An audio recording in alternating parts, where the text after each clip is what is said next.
हूँ। आज यौम जमहूरिया के मौके पर मैं आपके सामने चंद सवालात पेश करूंगी।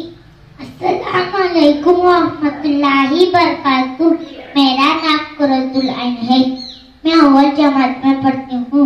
आज यौम जमहूरिया के मौके पर आपके सामने सवालात के जवाबात पेश करूंगी।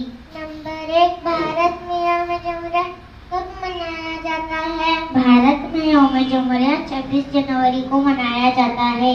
नंबर 2, हम यौम जमहूरिया क्यों मनाते हैं? इसी दिन ही दस्तूर नाफिज हुआ था। नंबर 3, दस्तूर बनाने में कितना अर्सा लगा? 2 साल 11 महीने 18 दिन। नंबर 4, यौम जमहूरिया के मौके पर लाल किले पर परचम कुशाई कौन करता है? सदर जमहूरिया। नंबर 5, बहादुरी का अवार्ड कब दिया जाता है? यौम जमहूरिया के दिन।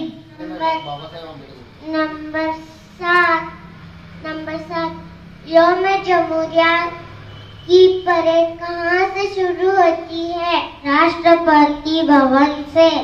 नंबर 8, दस्तूर साज कमेटी के सदर कौन थे?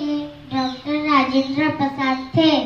नंबर 9, यौम जमहूरिया कौन सा त्योहार है? यौम जमहूरिया कौमी त्योहार है। नंबर 10, 26 जनवरी को किस नाम से जाना जाता है? 26 जनवरी को यौम जमहूरिया के नाम से जाना जाता है। शुक्रिया।